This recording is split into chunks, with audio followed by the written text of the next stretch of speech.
Здравствуйте, меня зовут Поздняков Илья. Сегодня вам хочу продемонстрировать свой проект «Развивайка». И это игра для развития скоропечатания на клавиатуре. Выполнил ученик 6 А класса Поздняков Илья, руководитель проекта Поздняков Владимир Владимирович, Позднякова Мария Сильверовна.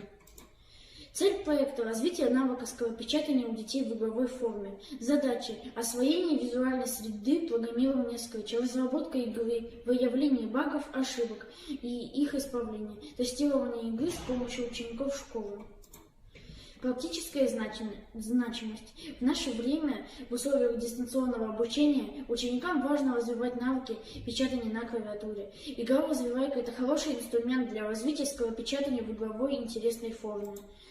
Меню. В этой игре есть два режима. Первый – режим рандом, в котором бомба падает на случайные буквы, а во втором мы печатаем слова, которые потом можем отрабатывать. Начинается игра с того, что мы должны выбрать один из режимов, а потом нажать на старт, и игра начнется. Увеличение скорости – это правило игры, которое с увеличением счета увеличивает скорость бомбы. Поражение – это правило игры, которое отвечает за очки. Когда они доходят до нуля, происходит поражение. Победа – это скетч, который отвечает за правило. Когда счет доходит до отметки в 1000 очков, тогда вы побеждаете. Это скетч, который отвечает за то, чтобы буквы занимали всю нижнюю часть игрового поля. Скетч для режима текст. Этот скетч отвечает за то, чтобы бомба падала на те буквы, которые мы напечатаем в режиме текст. Скетч для режима рандомов. Этот скетч отвечает за действие. Если мы нажимаем на режим рандом, то бомба начинает падать на те буквы, на которые мы напечатали. Защита от бомбы. Этот скетч отвечает за следующее действие. Когда мы нажимаем на какую-либо клавишу, над ней появляется защита от бомбы. Этот скетч отвечает за действие. Когда мы нажимаем на режим рандом и старт, то игра начинается с режимом рандом. Этот скетч, если нажимаем на режим текст и печатаем слова, начинается режим, в котором бомба падает на те слова, которые мы напечатали. Этот скетч отвечает за действие. Когда мы нажимаем на кнопку старт, то игра начинается. Как работает игра? Игра начинается с того, что мы должны выбрать один из двух режимов. Если мы выбираем первый режим, рандом и старт, то игра будет выбрасывать бомбу в случайную букву. И если у нас останется 0 очков, то вам сообщат, что вы проиграли. Также игра закончится, если вы все-таки набрали 1000 очков. Вам сообщат, что вы выиграли, и игра окончится. Если мы выбираем второй режим текст, то нам нужно напечатать любое слово, затем нажать пробел и старт. После этого бомба начнет падать на те буквы, которые мы напечатали. С начала игры у нас 100 очков. Если будет 0 очков, то вы проиграете.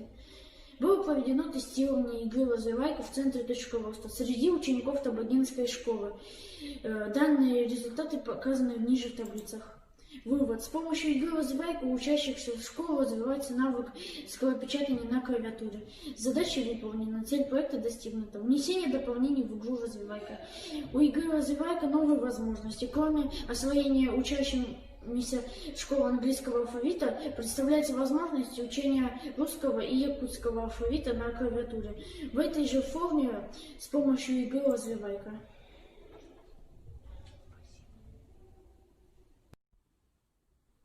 А сейчас я вам покажу, как работает игра. Для того, чтобы побыстрее вам показать, как это работает, я уменьшу количество очков для скоростей.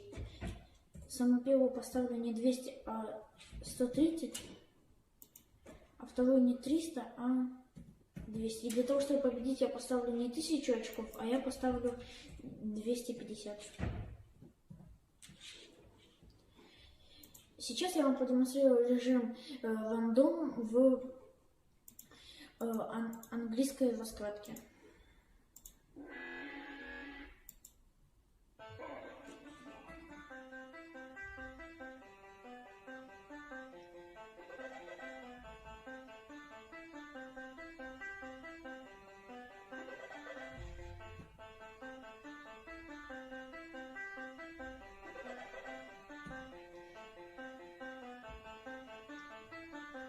Сейчас пойдет первая скорость и начнет сложнее играть.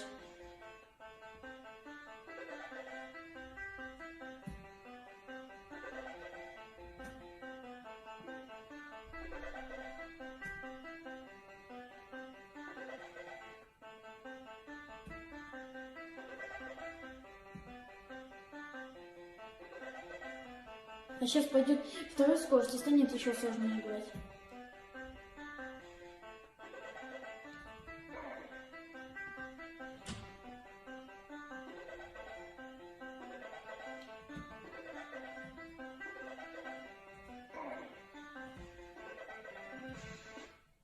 Мы выиграли из-за того, что набрали 250 очков.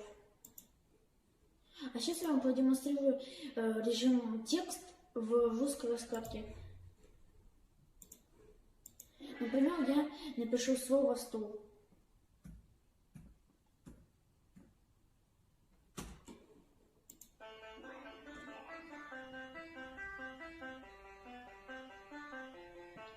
Сначала падать на «С»,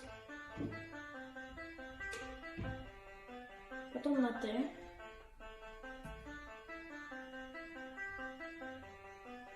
потом на «У»,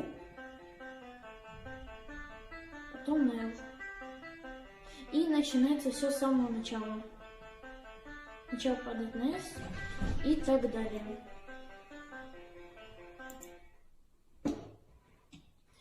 Спасибо за внимание. До свидания.